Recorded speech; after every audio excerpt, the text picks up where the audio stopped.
Untuk kedua kalinya, Kejaksaan Tinggi Nusa Tenggara Timur mengembalikan kerugian uang negara dari dugaan kasus korupsi yang terjadi di wilayah Nusa Tenggara Timur.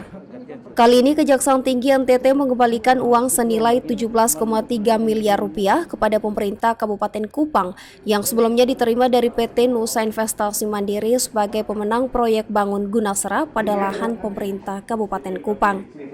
Uang dugaan korupsi pengalihan aset pemerintah Kabupaten Kupang kepada pihak ketiga ini diterima Wakil Bupati Kupang Jerry Manave dan Ketua DPRD Kabupaten Kupang Daniel Taimenas yang diserahkan langsung Kepala Kejaksaan Tinggi NTT Yulianto.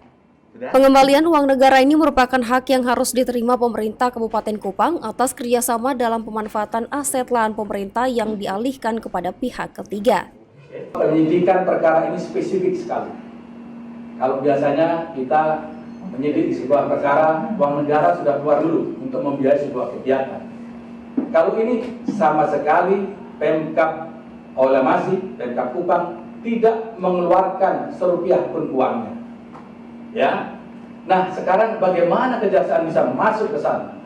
Kejaksaan masuk adalah berapa sebenarnya sih hak yang harus diterima oleh Pemkab atas pelaksanaan perjanjian bangun Gunasera tersebut yang berdasarkan ahli-ahli yang sudah kami tunjuk. Ternyata sebenarnya lah hak daripada Pemkab Kupang masih ada yang harusnya dipenuhi oleh pihak PT Nusa Investasi Mandiri yang totalnya adalah sebesar 375 miliar 719.145 rupiah. Inilah yang kita dorong agar supaya ini dikembalikan dengan sukarela dari pihak PT NIM, dan alhamdulillah dorongan penyidik sudah bisa berhasil. Ini kita pulihkan semua. Dan kemudian yang kita sita adalah dokumen di Bank NTT terkait dengan uang yang sudah diterima Bank NTT atas nama Pemkab Oilamasi.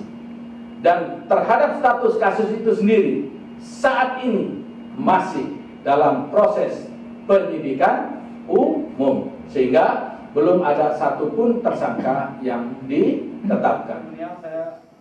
Kasus dugaan korupsi terjadi karena lahan yang kini ditempati Hypermart di Jalan Franseda, Kota Kupang, awalnya merupakan aset milik pemerintah Kabupaten Kupang, namun dialihkan ke pihak ketiga. Hingga kini kasus ini masih dalam tahap penyelidikan oleh penyidik Kejaksaan Tinggi Nusa Tenggara Timur. Sebelumnya pada awal September lalu, Kejati NTT mengembalikan kerugian negara dalam kasus korupsi kredit macet Bank NTT Cabang Surabaya kepada pihak Bank NTT senilai 11 miliar lebih. Kalix Taus, Kompas TV, Kupang, Nusa Tenggara Timur.